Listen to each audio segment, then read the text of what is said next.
आगे देखिए दोस्तों, देखिए आज अपन बात करेंगे दोस्तों, कल अपना एग्रीकल्चर पार्ट अपना कंप्लीट हो गया था। आज अपन बात करेंगे आगे की ओर दोस्तों, अगला पॉइंट देखते हैं अपन। तो मेरे प्यारे साथियों, अगले बिंदु की ओर अपन बात करें, अगला पॉइंट अगर अपन देखें तो आपका टॉपिक रहता है आज अपन माने निवास स्थिति और कर भार। निवास स्थिति और एवं कर भार, इसको भी अपने को समझना है। निवास स्थिति और कर भार को लेकर भी आपको जानना है। ओके, यानी अगर मैं आपको समझाऊं, residential status and incidence of tax, इसके बारे में बात करेंगे। रेजिडेंशियल स्टेटस और एंड इंसिडेंस ऑफ टैक्स, इसके बाद कर भार के बारे में अपन बात यहाँ पर करेंगे। ठीक है, तो रेजिडेंशियल स्टेटस और कर भार को लेकर भी अपन चर्चा अब यहाँ पर करने वाले। क्लियर? अब ये क्या बीमारी, इसको समझते हैं।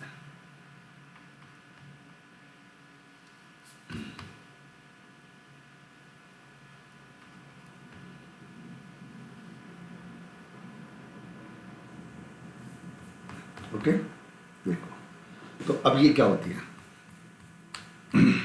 नाम तो आपने सुना ही होगा रेजिडेंशियल स्टेटस को लेकर और इसको लेकर कि residential status and incidence of tax का मतलब क्या होता है, इसको समझते हैं कि निवास स्थिति क्या होती है और कर भार क्या होती है। देखो मैं तो हमेशा क्या होता है कि इनकम टैक्स एक्ट जो 1961 है ना, उसके अंतर्गत प्रत्येक करदाता से उसकी गत वर्ष की आय पर financial assessment annual financial act के तहत क्या होता है, उसको टैक्स का पेमेंट करना पड़ता है। टैक्स का पेमेंट करने से पहले उसकी निवास स्थिति को देखा जाता है कि वो रेजिडेंस है या नॉन रेजिडेंट है। यानी किसी व्यक्ति की स्थिति दो प्रकार की, एक तो निवासी होता है, एक नॉन निवासी होता है। यानी इसका मतलब जो रेजिडेंशियल स्टेटस है उसको निवास स्थिति को दो भागों में बांटा जाता है। अगर मैं यहाँ पर कहूँ कि जो अपनी निवास स्थिति होती है, निवास किसी भी करदाता की जो निवास स्थिति होती है, निवास स्थिति वो दो प्रकार की होती है। निवास स्थिति को दो भागों में बांटा जाता है। किसी भी करदाता की निवास स्थिति को दो भागों में अपन बांट कर चलते हैं। या तो वो होगा निवासी या होगा वो अनिवासी, या होगा वो अनिवासी। निवास स्थिति का उल्लेख धारा 6 के अंतर्गत किया गया है। ओके, यानी या तो रेजिडेंट होगा, रेजिडेंट आपका होगा, या होगा आपका नॉन रेजिडेंट, यानी या तो रेजिडेंट होगा या नॉन रेजिडेंट होगा। ओके, निवास स्थिति के आधार पर। ओके, तो मित्रों मैंने क्या कहा कि कर टैक्स देने के लिए एक करदाता की निवास स्थिति को दो भागों में बांटते हैं, या तो वो रेजिडेंट होता है या वो नॉन रेजिडेंट होता है। ओके, मतलब अगर मेरे पैर से वो रेजिडेंट होता है, अगर वो रेजिडेंट होता है तो उसको फिर अनादर दो कैटेगरीज में अपन बांट कर चलते हैं। या तो साधारण निवासी होता है, साधारण निवासी जिसको अपन सिंपल भाषा में OR बोलते हैं, माने ऑर्डिनरी रेजिडेंट बोलते हैं।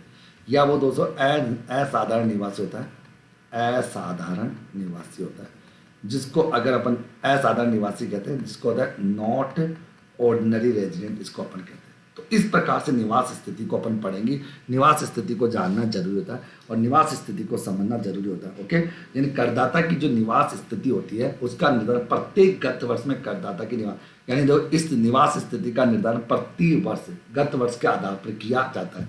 यानी निवास स्थिति के बारे में सबसे बड़ी इंपॉर्टेंट बात है कि निवास स्थिति का निर्धारण, निवास स्थिति का निर्धारण, निवास स्थिति का निर्धारण प्रत्येक गत वर्ष प्रत्येक गत वर्ष में किया जाता है। प्रत्येक गत वर्ष में किया जाता है, यानी ये नहीं कि एक बार, ये जरूरी नहीं है मित्रों कि जो एक बार रेजिडेंट हो जाए वो आगे भी रेजिडेंट रहे, ऐसा जरूरी नहीं। अगर एक बार रेजिडेंट है तो बाद में नॉन रेजिडेंट भी हो सकता है, एक बार रेजिडेंट है तो साधारण निवासी हो सकता है, ऐसा यानी उसकी स्थिति में परिवर्तन हो सकता है। उसकी स्थिति में क्या हो सकता है, परिवर्तन हो सकता है, ये ध्यान में रखना। तो निवास स्थिति का निर्धारण जो होता है वो प्रत्येक गत वर्ष में किया जाता है, यानी निवास स्थिति का जो उल्लेख हो प्रत्येक गत वर्ष में किया जाता है। निवास स्थिति का जो निर्धारण है प्रत्येक गत वर्ष में किया जाता है। एक तो ये चीज समझने की आवश्यकता है। अच्छा, दूसरी बात आती है कि अपन इनकम टैक्स में निवास स्थिति को पढ़ते क्यों है। ये एक बड़ा अपने मन में क्वेश्चन आता है कि निवास स्थिति को पढ़ने की जरूरत क्यों होती है। तो भाई निवास स्थिति को पढ़ने की जरूरत है कि कर लगाने हेतु, यानी कहने का मतलब क्या कि कर लगाने के लिए या दोस्तों बना कि करदाता का निवास स्थान विभिन्न कर निर्धारण वर्षों में भिन्न भिन्न हो सकता है। ये ना आगे अपन ये भी कहते हैं निवास स्थिति, एक बार ये भी निवास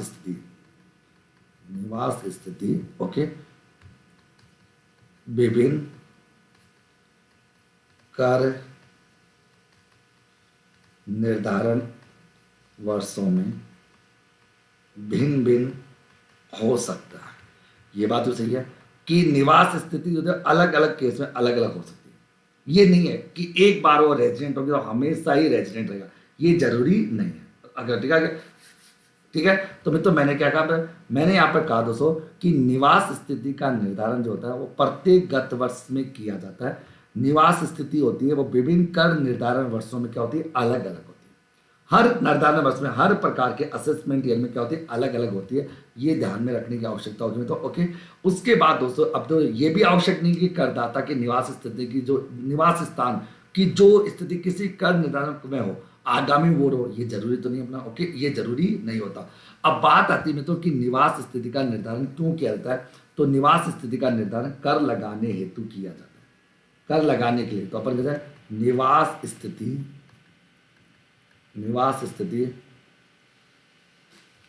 निवास स्थिति का निर्धारण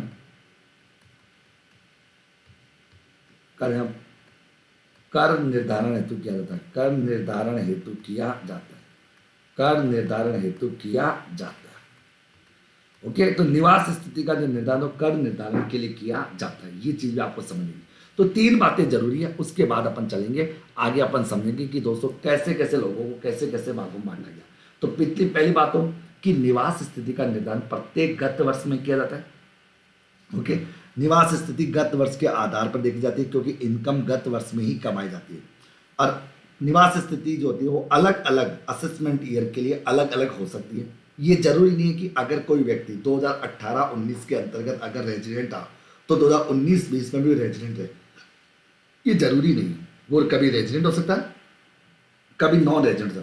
और इनकम टैक्स में प्रत्येक इनकम का निर्धारण अलग अलग किया गया। कुछ इनकम ऐसी होती है जिन पर रेजिडेंट व्यक्ति को ही टैक्स का पेमेंट करना पड़ता है, कुछ इनकम ऐसी होती है जिनमें नॉन रेजिडेंट व्यक्ति को टैक्स का पेमेंट नहीं करना पड़ता, कुछ इनकम ऐसी होती है जिन पर साधारण निवासी को, साधारण जो ऑर्डिनरी रेजिडेंट होता है उसको टैक्स नहीं देना पड़ता। तो अलग अलग प्रकार की स्थितियों में अलग अलग प्रकार की इनकम को देखा जाता है, यानी इनकम का निर्धारण अलग अलग प्रकार से कहा जाता है। तो मित्रों यहाँ पर मैं कह सकता हूँ कि निवास स्थिति का जो निर्धारण होता है मित्रों वो प्रत्येक गत वर्ष में किया जाता है, यानी प्रत्येक गत वर्ष में होता है मित्रों। तो निवास स्थिति का निर्धारण जो होता है वो प्रत्येक गत वर्ष में किया जाता है। निवास स्थिति कर निर्धारण वर्षों में अलग अलग हो सकती है। निवास स्थिति का निर्धारण कर निर्धारण ओके, निवास स्थिति का निर्धारण कर निर्धारण हेतु किया जाता है, इस बारे में भी आपको समझने की आवश्यकता होगी। क्लियर मतलब ये भी आप लोग समझ लेना। क्लियर, अब चलते आगे एक एक। अब अपन देखते हैं सबका स्टेटस देखते हैं। तो सबसे पहले अपन बात करें इंडिविजुअल की, सबसे पहले अपन बात करेंगे इंडिविजुअल की निवास स्थिति।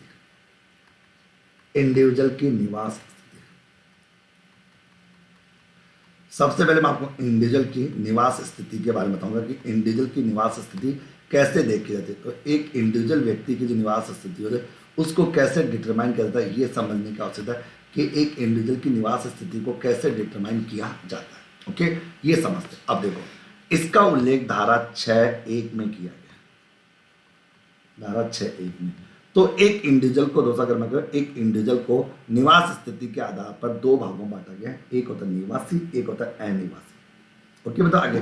तो अब देखो इसके लिए क्या होता है कि इंडिविजुअल की जब बात करते हैं तो एक इंडिविजुअल को निवास स्थिति के आधार पर दो भागों में बांटा गया, वही डायग्राम वापस बन जाएगा। जब एक इंडिविजुअल को निवास स्थिति के आधार पर दो भागों में बांटा गया है। तो क्या आगे, तो मेरी बात को मैंने क्या कहा, मैंने यहाँ पर समझाया और आपको यहाँ पर बताया कि एक इंडिविजुअल जो होता है उसको निवास स्थिति के आधार पर दो भागों में बांटा जाता है, एक होता है निवासी, एक होता है वो निवासी, और एक होता है मित्रों वो अनिवासी। ओके, तो एक इंडिविजुअल को निवास स्थिति के आधार पर दो भागों में बांटा जाता है, एक होता है निवासी, एक होता है आपका अनिवासी। ओके, तो अब अगर वो निवासी होता है तो दो प्रकार से होता है। ओके, दो प्रकार से होगा, या तो वो ऑर्डिनरी रेजिडेंट होगा, या दोस्तों अगर बात करें वो नॉट ऑर्डिनरी रेजिडेंट होगा। ओके, नॉट ऑर्डिनरी रेजिडेंट होगा। ओके, ये बात सुना। अब पहली बात तो आती है मित्रों कि वो रेजिडेंट होगा या नॉन रेजिडेंट होगा। इसके लिए दोस्तों दो आधारभूत शर्तें होती हैं, दो नॉन रेजिडेंट होगा। पहले तो देखो आपको ये समझना है एक एक पॉइंट को मित्रों कि एक इंडिविजुअल जो होता है, एक व्यक्ति जो होता है उसको निवास स्थिति के आधार पर दो भागों में बांटा जाता है, या तो रेजिडेंट होगा या वो नॉन रेजिडेंट होगा। मेरे प्यारे साथियों, इसके लिए सबसे पहले अपन आधारभूत शर्तें, जिनको अपन बेसिक शर्तें कहते हैं, बेसिक कंडीशन कहते हैं। तो आधारभूत शर्तें सबसे पहले आती है, आधारभूत शर्तें जिनको बेसिक कंडीशन अपन कहते हैं, वो बेसिक शर्तों के अंतर्गत शामिल की जाती है। तो आधारभूत शर्तों को अपन यहाँ पर समझते हैं। तो आधारभूत शर्तें दो होती है, कितनी होती है? दो होती है। कौन कौन सी होती है? पहला वह यानी वह करदाता गत वर्ष में जिस वर्ष की इनकम गत वर्ष में, वह करदाता गत वर्ष में कुल मिलाकर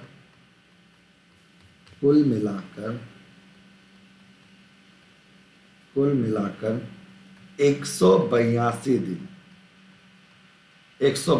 दिन अथवा इससे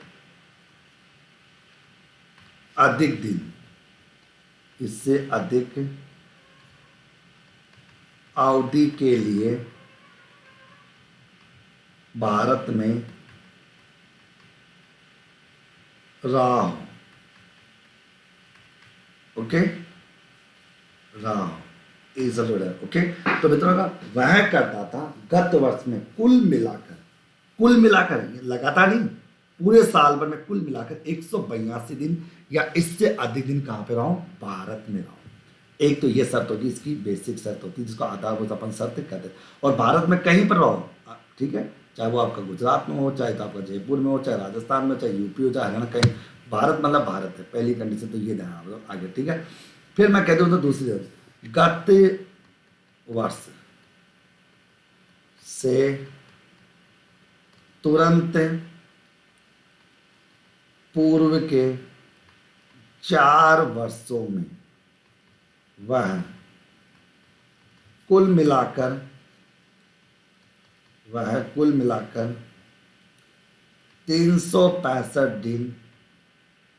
मिलाकर 365 दिन या इससे अधिक दिन भारत में रहा। ओके, गत वर्ष से तुरंत पूर्व के 4 वर्षों में वह कुल मिलाकर 365 दिन या इससे अधिक दिन क्या भारत में रहा, तथा और गत वर्ष में 60 दिन या इससे अधिक दिन भारत में रहा। तो ये चीज भी अपने को समझने की कोशिश करनी। तो के आगे ये चीज भी अपने को समझे। तो गत वर्ष से तुरंत पूर्व के 4 वर्षों में कुल मिलाकर 365 दिन या इससे अधिक दिन भारत में रहा, और गत वर्ष में 60 दिन या इससे अधिक दिन कहाँ रहा भारत में। तो ये 2 शर्तें आपको समझनी है। ये 2 आधारभूत शर्तें होती है, ये 2 आधारभूत शर्तें होती है जो बेसिक शर्तें मानी जाती है। ओके, अब सुनो, इसका मतलब क्या हुआ कि एक इंडिविजुअल को निवासी या अनिवासी निर्धारित करने के लिए दो आधारभूत शर्तें होती है, दो शर्तें इंपॉर्टेंट मानी जाती है मित्रों के आगे। तो मित्रों मैंने सुनना, मैंने क्या कहा, मैंने यहाँ पर साफ साफ कह दिया आपको, यहाँ पर साफ साफ बता दिया आधारभूत शर्तों के आधार पर मैं बताया कि दोस्तों यहाँ पर बताया आप लोगों को पहली आधारभूत शर्त की करदाता गत वर्ष में कुल मिलाकर 182 दिन या इससे अधिक दिन भारत में रहो, या दूसरे गत वर्ष से पहले के 4 वर्षों में कुल मिलाकर 365 दिन या इससे अधिक दिन भारत में रहो। ओके, और गत वर्ष में 60 दिन या इससे अधिक दिन भारत में रहो में। तो ये दो शर्तें तो आपको समझनी है। अब दोस्तों ये दो शर्तें लिखने के बाद अगर मैं कह दूं, अब नोट करके लिख दूं, अब देखो नोट करके लिखो, नोट करके क्या, अगर मैं तुमसे कह दूं रेजिडेंट, अब रेजिडेंट के लिए क्या होगा, ये शर्त कि वो रेजिडेंट होगा या नहीं होगा। तो अपन कह सकते हैं कि यदि कोई, देखो रेजिडेंट इंडिविजुअल, तो रेजिडेंट इंडिविजुअल की बात करें कि रेजिडेंट इंडिविजुअल कौन होगा, तो रेजिडेंट इंडिविजुअल की जब मैं बात करूँ, रेजिडेंट इंडिविजुअल की मैं बात करूँ यहाँ पर, तो अब यहाँ पर रेजिडेंट इंडिविजुअल कौन होगा ये समझिए। यहाँ पर मैं समझाऊंगा और समझने की कोशिश कर रहा हूँ। तो रेजिडेंट इंडिविजुअल की बात करें कि यदि कोई इंडिविजुअल दोनों आधारभूत शर्तों को या किसी एक आधारभूत शर्त को पूरा कर लेता है तो वो रेजिडेंट इंडिविजुअल कहलाएगा। मैंने क्या लिखा, यदि कोई इंडिविजुअल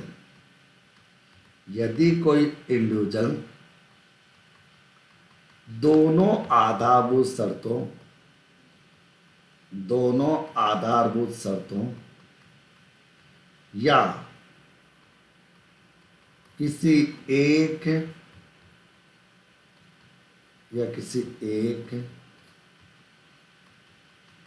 या किसी एक आधारभूत शर्त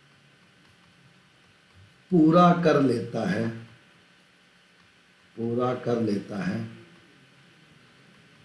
तो वह रेजिडेंट इंडिविजुअल कहलाता है। ये तो एक बात है। ओके, कि यदि कोई इंडिविजुअल दोनों आधारभूत शर्तों को या दोनों से किसी एक आधारभूत शर्त को भी अगर वो पूरा कर लेता है तो वो रेजिडेंट इंडिविजुअल कहलाता है। उसको अपन दोस्तों निवासी व्यष्टि कहा जाएगा। इसका मतलब समझ आ गया। तो अगर कोई भी इंडिविजुअल दोनों आधारभूत शर्तों को पूरा करता है या दोनों से किसी भी एक आधारभूत शर्त को पूरा कर लेता है तो दोस्तों वो क्या बनेगा, रेजिडेंट इंडिविजुअल कहलाएगा। उसको रेजिडेंट इंडिविजुअल अपन कहेंगे। चलो बहुत अच्छी बात है, ये तो हमको आ रही समझ। अब बात करते हैं मित्रों कि नॉन रेजिडेंट इंडिविजुअल कौन होगा। नॉन रेजिडेंट इंडिविजुअल की बात करें तो इस कहानी से आपको ये तो समझ में आ गया होगा कि अपन ने एक करदाता को उसकी रेजिडेंट या नॉन रेजिडेंट के लिए दो आधारभूत शर्तें बताई है। दो आधारभूत शर्तें हमने बताई है। ओके, जिसमें दोस्तों अगर मैं कह दूं, अब यहां पर आता है कि यदि मैं लिख दूं यदि कोई इंडिविजुअल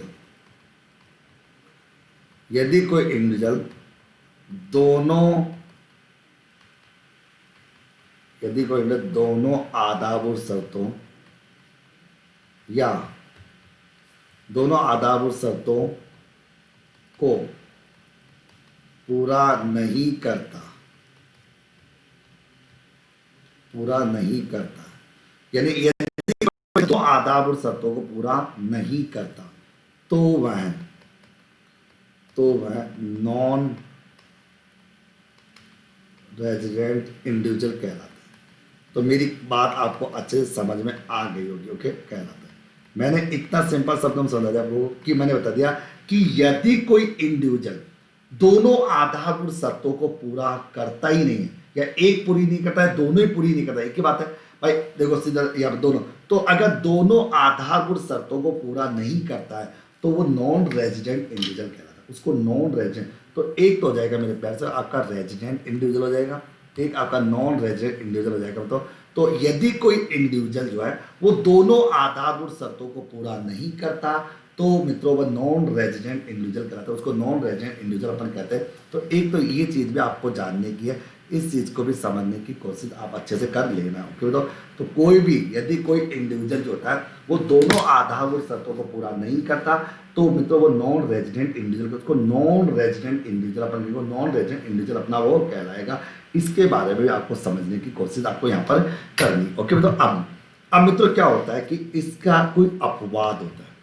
अब यहाँ पर उस अपवाद को भी समझ लो दोस्तों, हर चीज का इनकम टैक्स में कहीं ना कहीं कोई ना कोई क्लोज जरूर होता है। यानी दोस्तों यानी कुछ ऐसी दशाएं होती हैं जिनमें 60 दिन के स्थान पर करदाता को 182 दिन की शर्त माननी होती है। यानी दोस्तों वहां पर केवल एक ही आधारभूत शर्त होती है, अगर वो पूरी करता है तो रेजिडेंट होगा, पूरी नहीं करता तो नॉन रेजिडेंट, वहां पर कोई ऑप्शन नहीं है। वैसे अभी आपने देखा वहां तो दो ऑप्शन थे, दोनों में से अगर दोनों पूरी करता है तो भी ठीक है, दोनों से एक पूरी करता है तो भी ठीक है, दोनों पूरी करता है तो भी रेजिडेंट है, और दोनों से कोई एक करता है तो भी रेजिडेंट है, लेकिन दोनों ही नहीं करे तो नॉन रेजिडेंट है। लेकिन दोस्तों कुछ ऐसी परिस्थितियां होती है इनकम टैक्स के अकॉर्डिंग जहां पर केवल करदाता को आधारभूत शर्तों में, पहली आधारभूत शर्त यानी 182 दिन, गत वर्ष में 182 दिन गत वर्ष में, यानी गत वर्ष में 182 दिन वाली कंडीशन को मानना पड़ता है, वहां 60 दिन वाली कंडीशन लागू नहीं होती। तो मित्रों मैं यहां पर एक नोट कर लिखा हूं कि निम्नलिखित दशाओं में उपरोक्त जो ऊपर पड़ी वर्णित शर्त सेकंड में 60 दिन के स्थान पर करदाता के भारत में रहने की अवधि 182 दिन होनी चाहिए, 182 दिन होनी चाहिए। ओके, तो ये चीज आपको जानने की आवश्यकता है। तो मैंने क्या लिखा कि निम्नलिखित दशाओं में, मैंने कहा निम्नलिखित दशाओं में वर्णित अगर आता है तो बता निम्नलिखित दशाओं में उपयुक्त वर्णित शर्तों में से 60 दिन के स्थान पर करदाता के भारत में रहने की अवधि 182 दिन होनी चाहिए। इसका मतलब वहां पर एक ही कंडीशन होगी, अगर ये पूरी होती है तो रेजिडेंट होगा, नहीं होती तो 200 नॉन रेजिडेंट होगा। इसका मतलब उसके लिए कोई अलग से दूसरी शर्त नहीं होती। मतलब ये अब ये किन किन के लिए, तो इसके लिए 203 महान भावों का नाम बड़ा सामने आता है, जिनके बारे में सबसे पहले स्थिति नंबर 1, यस ऐसा भारतीय नागरिक जो कि गत वर्ष में भारतीय जहाज के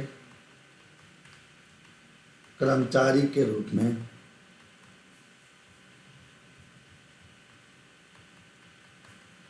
भारत से बाहर रवाना होता है। तो ऐसा भारतीय नागरिक जो गत वर्ष में भारतीय जहाज के कर्मचारी के रूप में भारत से बाहर रवाना होता है, तो अगर ये भाई साहब 182 दिन भारत में रुक जाते हैं तो रेजिडेंट है, और नहीं रुकते तो फिर इनका ऑप्शन खत्म है।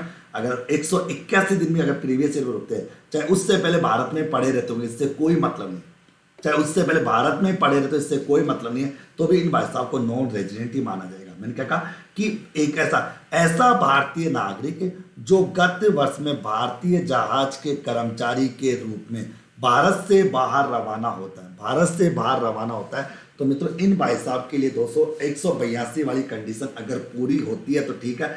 अगर ये भाई साहब प्रीवियस ईयर में 181 दिन में रुकते हैं, उससे पहले चाहे जिंदगी भर इंडिया में पड़े रहते होंगे, तो भी इन भाई साहब को प्रीवियस ईयर के लिए नॉन रेजिडेंट माना जाएगा और इनको प्रीवियस ईयर के आधार पर टैक्स देना पड़ेगा। ओके, दूसरा पॉइंट सुनिए, ऐसा भारतीय नागरिक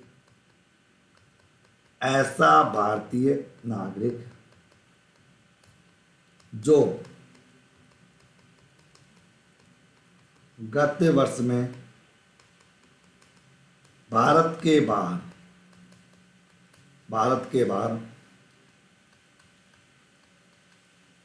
नौकरी करने हेतु भारत छोड़कर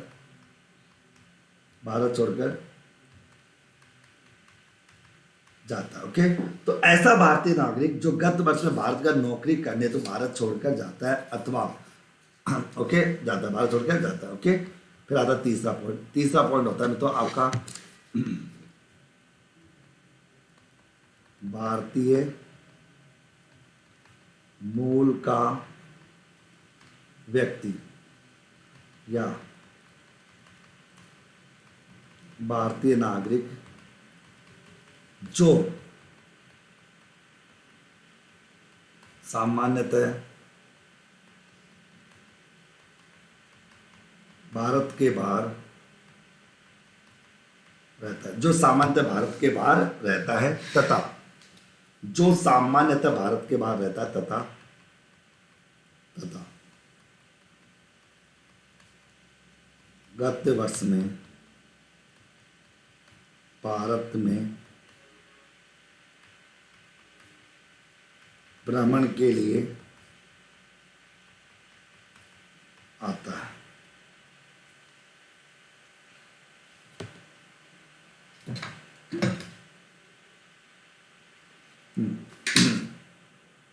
होगा।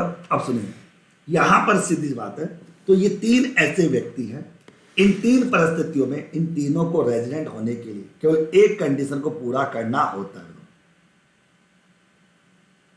ओके, अगर तीनों यानी 182, तो ये तीन स्थितियां। पहली स्थिति, ऐसा भारतीय नागरिक जो गत वर्ष में भारतीय जहाज के कर्मचारी के रूप में भारत से बाहर रवाना होता हो। ऐसा भारतीय नागरिक जो गत वर्ष में भारत के बाहर नौकरी करने जाता है और भारत छोड़ के चला जाता है। और भारतीय मूल का व्यक्ति, भारतीय मूल का मतलब जिनका दोस्तों यहाँ पर भारतीय मूल का सीधा सा मतलब होता है जिनमें इनमें से किसी एक का जन्म, या खुद का जन्म या उसके माता पिता का जन्म या दादा दादी नाना किसी का जन्म अगर भारत के विभाजन से पहले हुआ, उसे भारतीय मूल का कहते हैं। तो भारतीय मूल का व्यक्ति या भारतीय नागरिक जो सामान्यतः भारत के बाहर रहता है किंतु गत वर्ष में भारत में भ्रमण करने के लिए आता है, तो अगर ये भाई साहब गत वर्ष में भारत घूमने आ जाते हैं और गलती से 182 दिन भारत में रुक जाते हैं, तो मित्रों इनको रेजिडेंट माना जाएगा। और रेजिडेंट मानने का इनको टैक्स देना पड़ेगा। अब तुमको सर मानने से क्या फर्क पड़ेगा, अभी फर्क पड़ेगा, देखना अभी अपन बताएंगे कि कौन कौन से व्यक्तियों को कौन कौन सी इनकम पर टैक्स देना पड़ता है, यानी कौन सी इनकम रेजिडेंट के लिए टैक्सेबल होती है, कौन सी इनकम ऑर्डिनरी रेजिडेंट के लिए टैक्सेबल होती है, कौन सी इनकम नॉट ऑर्डिनरी रेजिडेंट के लिए टैक्स होती है, और कौन सी इनकम नॉन रेजिडेंट के लिए टैक्स होती है। क्योंकि व्यक्तियों की स्थिति के आधार पर प्रत्येक इनकम को अलग अलग भागों में बांटा गया और इसीलिए अपने को स्टेटस पढ़ना पड़ता है। यानी तीनों ये जो कैटेगरिया है ऑर्डिनरी ओआर वगैरह, इन कैटेगरियों के आधार पर अलग अलग इनकम जो होती है वो अलग अलग व्यक्तियों के अलग अलग प्रकार से क्या होती है, टैक्सेबल होती है। यानी अलग अलग प्रकार से क्या होती है, टैक्सेबल मानी जाती है। तो मित्रों ये जो कंडीशन मैंने बताया आपको, जो तीन कंडीशन मैंने आपके सामने रखी, ये तीनों कंडीशन क्या कहती है, तीनों कंडीशन कहती है कि इनके अंदर क्या होता है, तो इनके अंतर्गत सीधा सा फंडामेंटल है कि इन स्थितियों में क्या होता है, व्यक्ति को दोस्तों क्या मानेगा कि 182 दिन की अगर कंडीशन फुलफिल होती है तब तो वो रेजिडेंट होगा, अन्यथा वो रेजिडेंट नहीं माना जाएगा। बताओ तो ये चीज समझ में आ गई कि यस या नो, यहां तक की बात आप लोगों को अच्छे से समझ आ गई, यस या नो। चलो आगे, अब चलते आगे क्यों, ये तो क्या अपने, अब चलते दोस्तों कुछ एडिशनल शर्तें। बिल्कुल,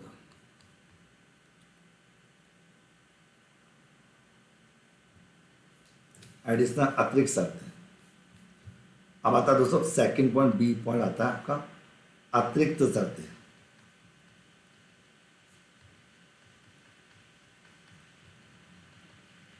इनको कहेंगे एडिशनल कंडीशन, अतिरिक्त शर्तें जिनको एडिशनल कंडीशन अपन कहते हैं। एडिशनल कंडीशन दोस्तों यहां पर आ जाएगी। अब तो ये क्या कहती है सुनिए, यहां पर दो शर्तें होती है।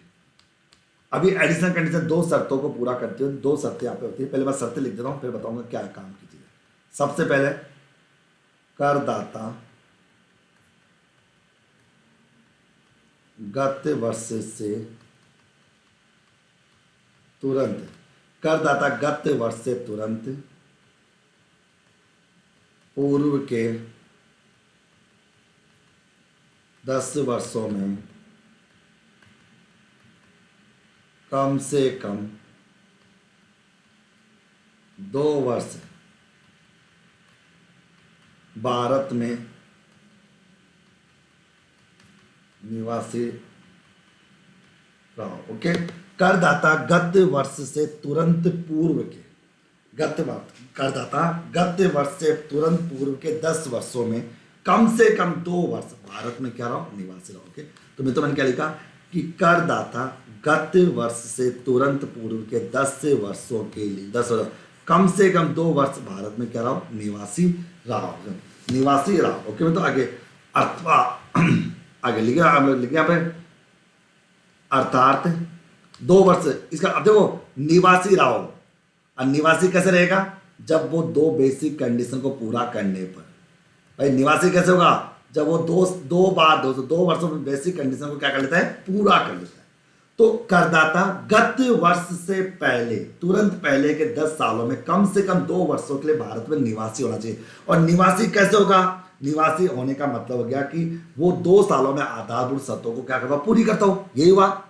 अब भाई गत वर्ष के पहले के 2 साल कोई से लो, उन 2 सालों में से अगर वो कोई भी आधारभूत शर्तों को पूरी कर लेता तो निवासी अपने आप हो जाएगा। तो क्लियर।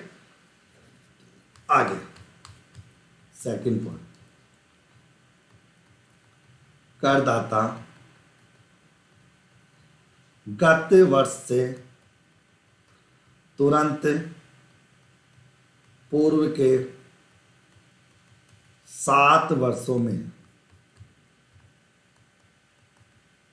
कुल मिलाकर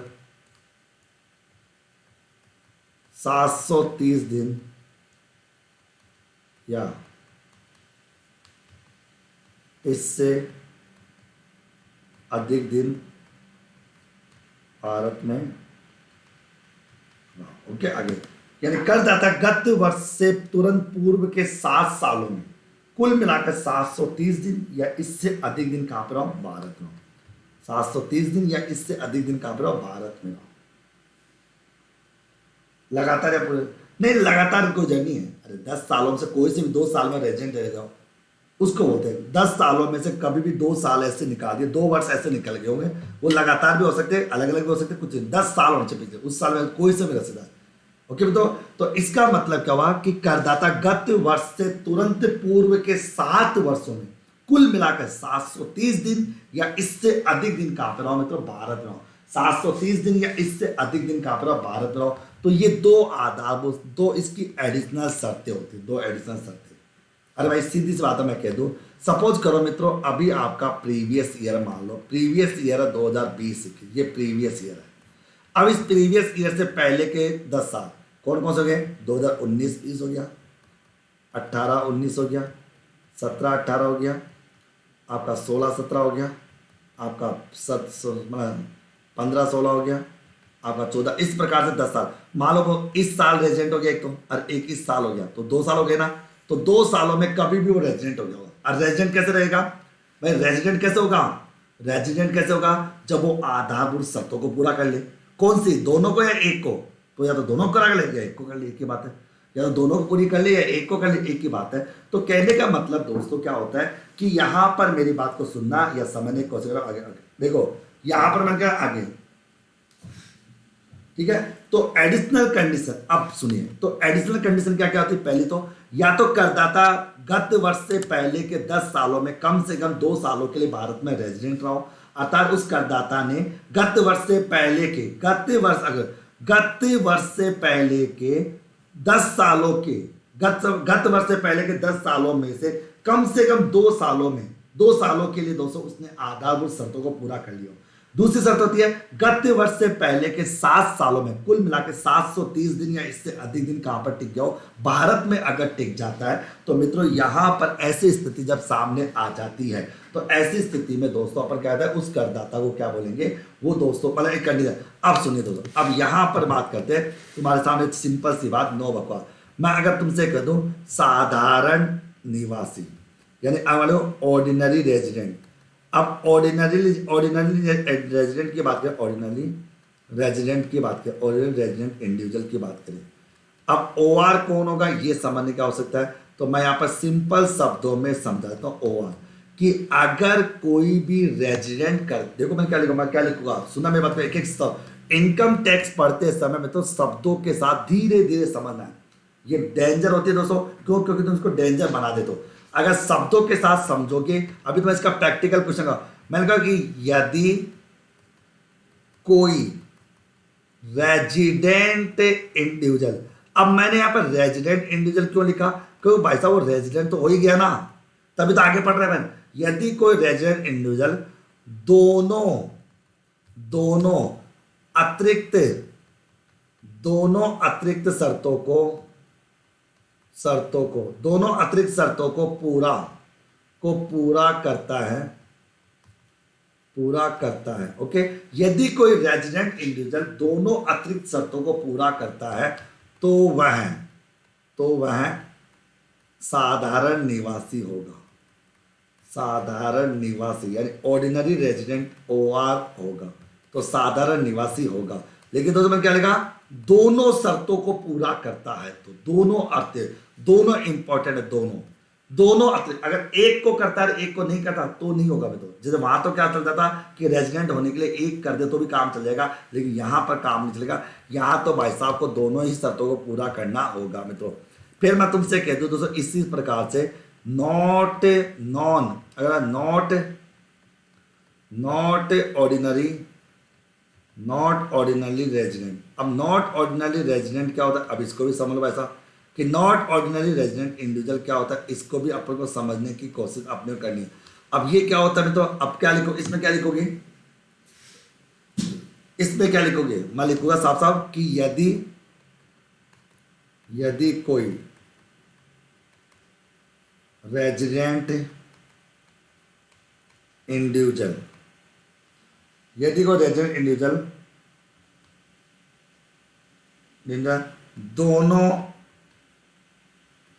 दोनों अतिरिक्त शर्तों को पूरा नहीं करता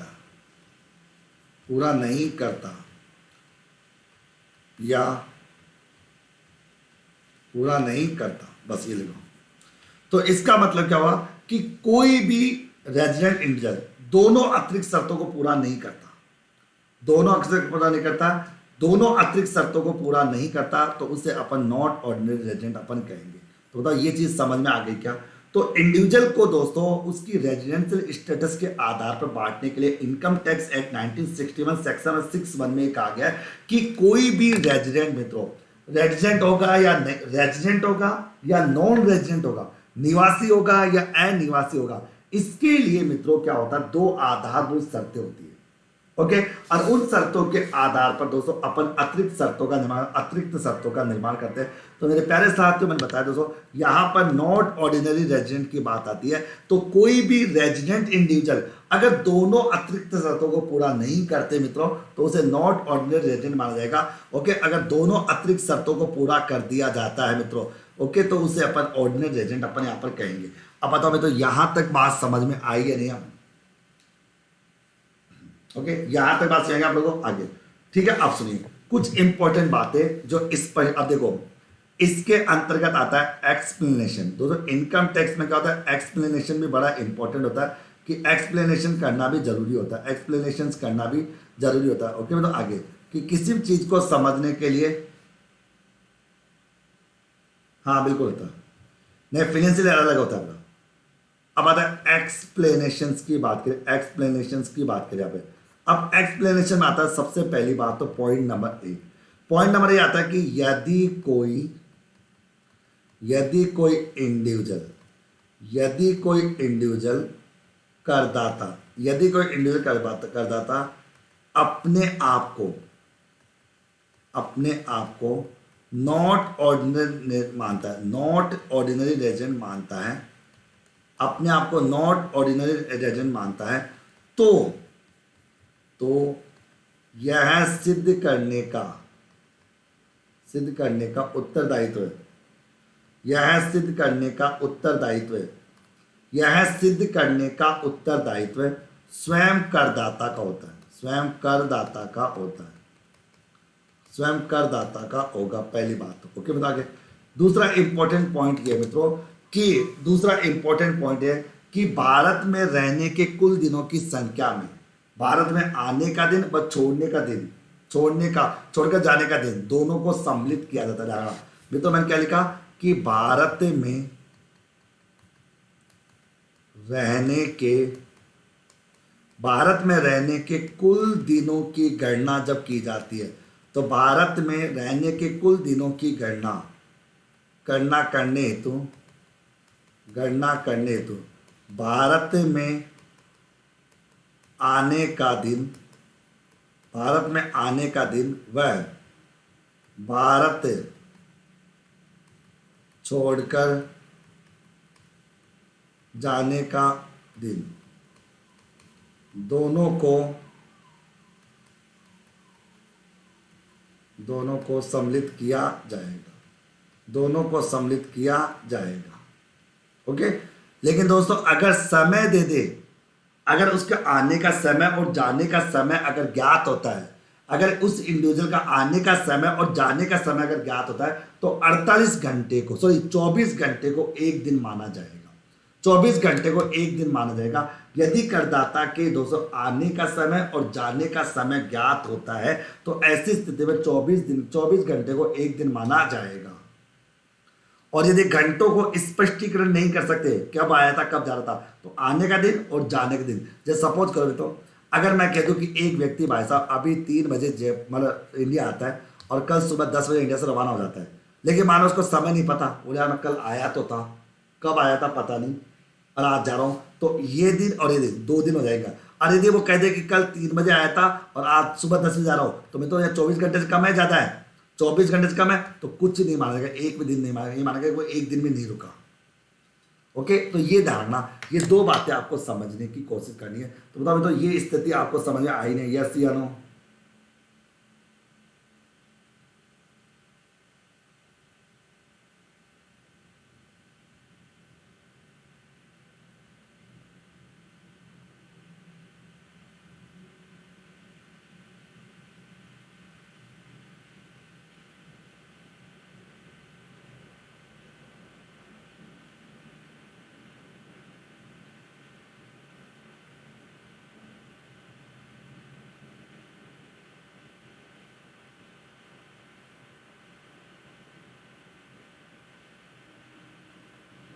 ओके।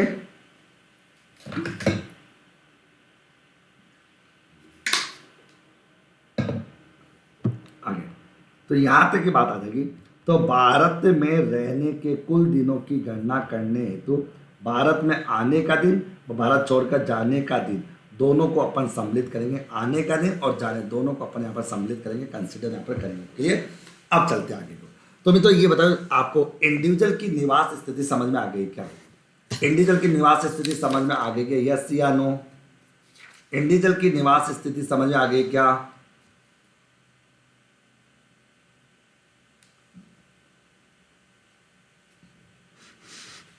पक्का? तो चलो एक एग्जांपल लीजिए। अब आपको बताता हूं, देखो एक एग्जांपल है, श्री राम गत 14 वर्षों से भारत में आसाम टी कंपनी नामक संस्था में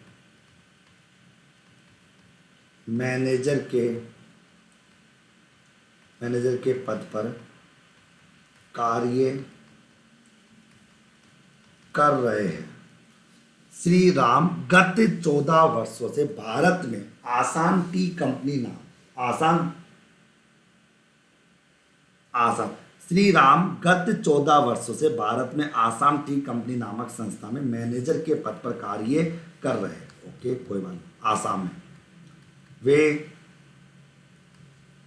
5 सितंबर 2019 को आसाम टी कंपनी के व्यापार के सिलसिले में अमेरिका गए तथा 10 फरवरी 2020 को भारत लौटकर आए। कार्य निर्धारण वर्ष 2020-21 के लिए श्री राम की निवास स्थिति होगी। ये क्वेश्चन है, ऐसे क्वेश्चन आपसे एग्जाम में पूछ लिए जाएंगे। तो मैंने पहले कहा था, जब तक आप लोगों को फंडामेंटल क्लियर नहीं होगा, देखो सबसे पहले तो देखो इस क्वेश्चन को समझने का तरीका देखो, मैं समझाता हूं आपको कई तरीके। पॉइंट नंबर 1, असेसमेंट ईयर कौन सा है? बोलो असेसमेंट ईयर 2020 और 2021 है। प्रीवियस ईयर कौन सा है? बोलो 2019 2020 है।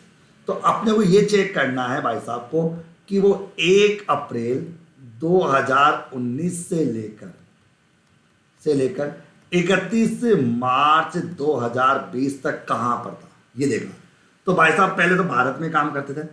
पहली बार 5 सितंबर 2019 को जाता है बाहर, 5 सितंबर को यहां से रवाना हो जाता है। मतलब भाई साहब 5 सितंबर 2019 को यहां से रवाना हो जाता है।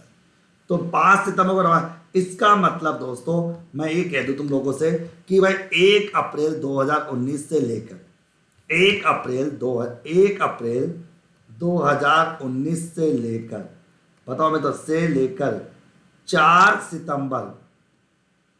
सितंबर 2019 तक तो भारत में ही था ना भाई। 1 अप्रैल 2019 से 4 सितंबर 2019 तक तो भारत में था ना। 1 अप्रैल 2019 से लेकर 4 सितंबर 2019 तक की जब बात करें तो मैं तो भारत के अंतर्गत ही था। कहाँ पर था? भारत में ही था।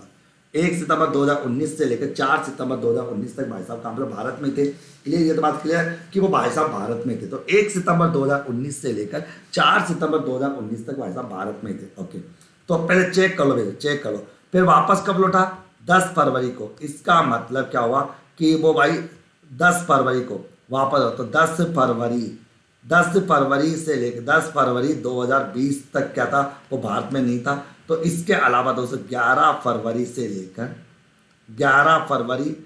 लेकर 31 मार्च 2020 तक वो भारत में था। ओके ना, आगे ठीक है। अब सुनिए, तो इसका मतलब मैं इस क्वेश्चन को यहां पर लेकर आ जाऊं। देखो कि प्रीवियस ईयर 2019-20 में वो भारत में कब से कब तक है?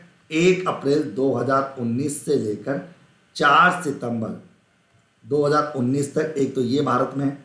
और एक 11 फरवरी 2019 से लेकर मित्रों वो 31 मार्च, अच्छा आने का दिन, तो 5 तारीख से भारत में है मित्रों। तो 10 तो 31 दिसंबर 2020 तक की बात करें वो यहाँ है भारत में। ओके, आगे अब काउंट कर लो मित्रों कितना हो, काउंट करो कि कितना समय वो भारत में रहा, कितना समय भारत में। तो मैं तो बताओ, अप्रैल 2019 की बात करें, अप्रैल के कितने दिन हो गए? 31 दिन भारत में। अप्रैल जनवरी फरवरी मार्च अप्रैल, अप्रैल के 30 दिन, अप्रैल का मई 2019 में भी 31 दिन भारत में। जून 2019 वो भी दोस्तों आपका 31 दिन 30 दिन भारत में रहा। जुलाई 2000, अगर बात है जुलाई की बात करें तो जुलाई 2019 दोस्तों भारत में रहा। ओके, जुलाई के बाद अगस्त 2019 में दोस्तों भारत में रहा। कितने दिन आपका? 31 दिन। अगस्त के बाद बात करें अक्टूबर, सितंबर की बात करें तो सितंबर में कितने दिन रहा? 5 दिन। तो बताओ कितने हो गए टोटल? यहाँ तो कितने दिन हो गए आपके? अरे कितने हो गए सितंबर के? फिर चलो अपन और देख लेते हैं। फरवरी 2020 में कितने दिन रहा? 20 दिन रहा। कितने रहा? 20 दिन फरवरी के रहा, क्योंकि 29 फरवरी।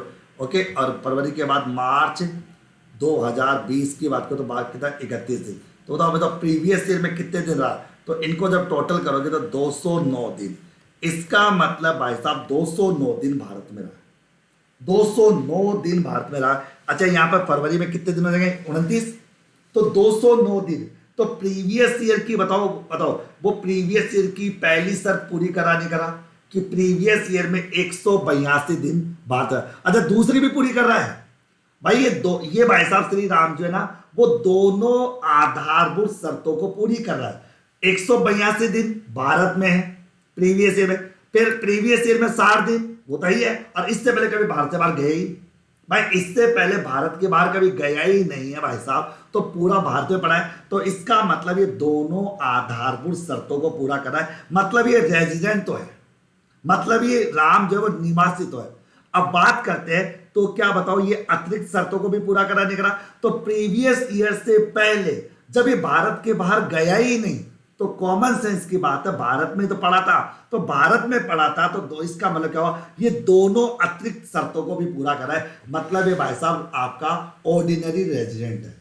क्यों? क्योंकि दोस्तों ये एक तो दोनों आधारभूत शर्तों को भी पूरा कर रहा है और दोनों अतिरिक्त शर्तों को पूरा कर रहा है। तो मित्रों देखो होता क्या है, इनकम टैक्स में तुम कितने ही क्वेश्चन करो, डजंट मैटर, जब तक आपको प्रोविजन याद नहीं होगा तब तक क्वेश्चनों का कोई औचित्य नहीं है। आपको पता ही नहीं होगा कि कौन सी शर्त है कौन सी शर्त नहीं है, फिर आप क्या करोगे। तो इनकम टैक्स में सबसे ज्यादा इंपॉर्टेंट होता है प्रोविजंस को समझना। सारे प्रोविजन सारे क्लॉज अगर आप समझ गए तो इनकम टैक्स से तुमको कभी डर नहीं लगेगा, ये मेरा बात है। प्रोविजन याद कर लो, जैसे अभी अपन पढ़ा, ये सारे प्रोविजन अपन पढ़े कि भाई कैसे होगा, क्या स्थिति होगी, रेजिडेंट होगा नॉन होगा, ये सारे जब तक आप प्रोविजन नहीं पढ़ोगे तब तक कोई लेना देना नहीं है। फिर चाहे तुम कितने रट्टे मारो चाहे कितने कुछ कर लो, इससे कोई मतलब आप लोगों का नहीं होता। मतलब ये चीज में आपको जानने की आवश्यकता है, इस चीज को भी समझने का आपको प्रयास करना। ओके चलो एक क्वेश्चन जवाब करने के लिए करना है, एक क्वेश्चन जवाब करने के लिए देखिए एक एग्जाम्पल है, श्री जॉन एक विदेशी नागरिक पहली बार भारत में 1 जून 2019 को दोपहर 12 बजे आए, दोपहर 12 बजे आए, 1 जून आए, ओके, तथा वह 29 दिसंबर 2019 को प्रातः 10 बजे भारत छोड़कर चले गए। कर निर्धारण वर्ष 2020-21 में उनकी निवास स्थिति होगी, उनकी निवास स्थिति। तो श्री जॉन एक विदेशी नागरिक पहली बार भारत में 1 जून 2019 को, ओके मतलब क्या, श्री जॉन एक विदेशी नागरिक पहली बार भारत में 1 जून 2019 को भारत छोड़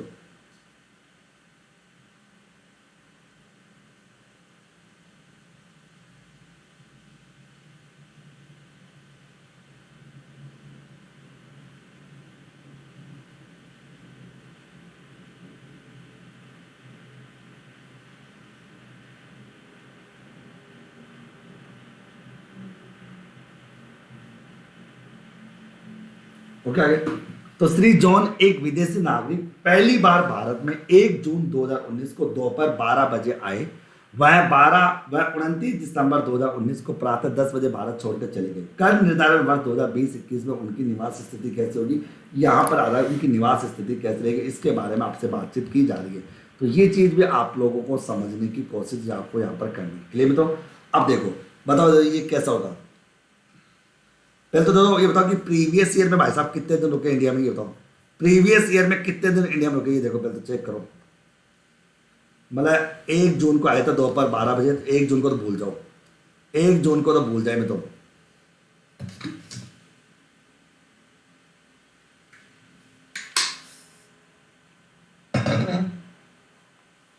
जून में कितने दिन रुका,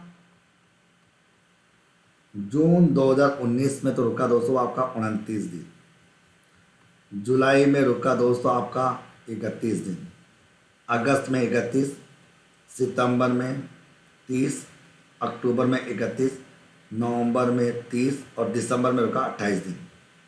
28 दिन को 29 को गिने नहीं, तो कितने हो गए 210 दिन। 210 दिन 22 घंटे। 210 दिन 22 घंटे। 210 दिन 22 घंटे। इसका मतलब ये देखो विदेशी नागरिक है, तो इसका मतलब दोस्तों इसने दोनों आधारभूत शर्तों में एक शर्त तो पूरी कर ली ना भाई, बेसिक कंडीशन पूरी कर ली ना एक है। अरे 182 दिन ही आए, ओके। इसका मतलब ये रेजिडेंट तो है, लेकिन बताओ क्या ये अतिरिक्त शर्तें पूरी कर रहा है क्या? तो अतिरिक्त शर्तें पूरी ये नहीं कर रहा, नहीं कर रहा, तो क्या हो जाएगा not ordinary resident. Not ordinary, क्योंकि कभी इंडिया आया ही नहीं, नागरिक विदेशी है, तो इसका मतलब ये अतिरिक्त शर्तों को पूरा नहीं करा। और जब अतिरिक्त शर्तों को पूरा नहीं करा तो ये नॉट ऑर्डिनरी रेजिडेंट होगा, इसको नॉट ऑर्डिनरी रेजिडेंट माना जाएगा। ये नॉट ऑर्डिनरी रेजिडेंट की परिभाषा में शामिल किया जाएगा। तो बताओ यहां तक की बात समझ में आ गई क्या? यस या नो? यहां तक की बातें समझी, तो इसका मतलब है नॉट ऑर्डिनरी। तो बताओ ये स्टेटस समझ आ गया आपको? पहला अच्छी तरह क्लियर हो गया कि मतलब अच्छी तरह से, क्योंकि मैं चाहता था कि इनकम टैक्स दोस्तों आपको दिलो दिमाग में छप जानी चाहिए आराम से, 1-1.5 महीने के अंदर इनकम टैक्स पूरी जाल। तो निवासी, अपन बात की इंडिविजुअल की बात की, इंडिविजुअल का पॉइंट यही है, सबसे बड़ा बात है। बस इसके कुछ प्रोविजन याद करो, फिर तुम प्रैक्टिस अपने हिसाब से प्रैक्टिस करो, नहीं आया तो मेरे से पूछ लेना। क्लियर? तो ये तो गया आपका रेजिडेंट का। उम्मीद करता हूँ ये चीज़ आपको समझ में आ गई होगी, बाकी बातें बाद में। क्लियर? आगे अब देखो अगली क्लास अभी रखेंगे नहीं, मैं बता दूंगा, वो थोड़ी देर में इन्फॉर्म कर दूंगा। जीके वाला सर का कोई मैसेज आया नहीं, होगी तो नहीं मैं ही ले लूँगा एक क्लास, और बाद में मैं बता दूंगा अगर होगा तो। तुम एक तो दोस्तों तुम टेलीग्राम पर अलर्ट रहा करो, मैं कभी भी कोई मैसेज डाल सकता हूँ, कोई बड़ी बात नहीं है इतना कोई, क्योंकि दोस्तों मन हो जाए पढ़ाने का। वैसे नॉर्मल क्लासेस चलती रहती है पता ही है, लेकिन टेलीग्राम पर अलर्ट रहा करो, थोड़ा बहुत सोशल मीडिया से जुड़ा रहो। अपनी क्लास दोस्तों एक वो नहीं है, अपनी क्लास एक है, बस भावना के साथ पढ़ाने की इच्छा, पढ़ा जब इच्छा हो पढ़ ली। अभी तो अब आप लोगों के लिए क्लासेज जो चल रही है वो चलती रहेगी। देखो 2-3 क्लासें फिक्स हो चुकी, सुबह 10 बजे से लेकर 11 ऐप पर क्लास होगी, फिक्स है ऐप पर क्लास होगी आपकी। कौन सी? जिसमें अपन आज से कॉस्ट ऑफ कैपिटल पढ़ रहे हैं। 11 से 12 रेशियो चल ही रहा है, 12:30 से 1:30 बजे तक आपकी आईसीटी चलेगी, 2 से लेकर 3 आपके इनकम टैक्स। और इसके लिए एक क्लास और बढ़ा दूंगा जब जब लगेगा मेरे को। क्लियर? टेलीग्राम है आचार्य JRF 2021 के नाम से, उसको ज्वाइन कर लेना। आचार्य JRF 2021 के नाम से सब लोग ज्वाइन करो, आराम से पढ़ो, मस्त मस्त रहो दोस्तों, बिंदास रहो। सारा सिलेबस अपन पढ़ेंगे, ये टॉपिक समझ आ रहे हैं। इनकम टैक्स को दोस्तों मैं चाहता, देखो मित्रों, मैं चाहता था 1 घंटा और पढ़ा सकता हूँ, लेकिन होगा क्या, फिर तुम्हारा पजल हो जाएगा। और फिर मैं चाहता हूँ दोस्तों कि घास काटना पढ़ाई नहीं हो सकती। मैं तो पढ़ा दूंगा 1 घंटा, मेरे को पढ़ाई ना, मेरे को दिक्कत है, लेकिन दोस्तों क्या होगा, तुम पजल हो जाओगे, इनकम टैक्स पढ़ते हुए पजल हो जाओगे, तुम्हारा माइंड काम नहीं करेगा। बताओ तुमको तो पढ़ा दूँ, तुम्हारी जैसी इच्छा हो, मेरे को कोई दिक्कत, मेरे को कोई प्रॉब्लम नहीं है।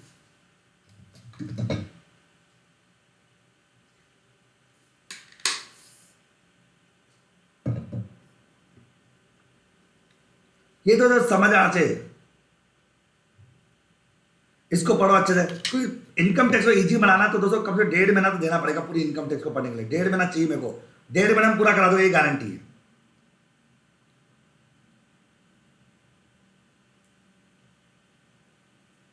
ठीक है, टेक केयर में, तो बाय बाय।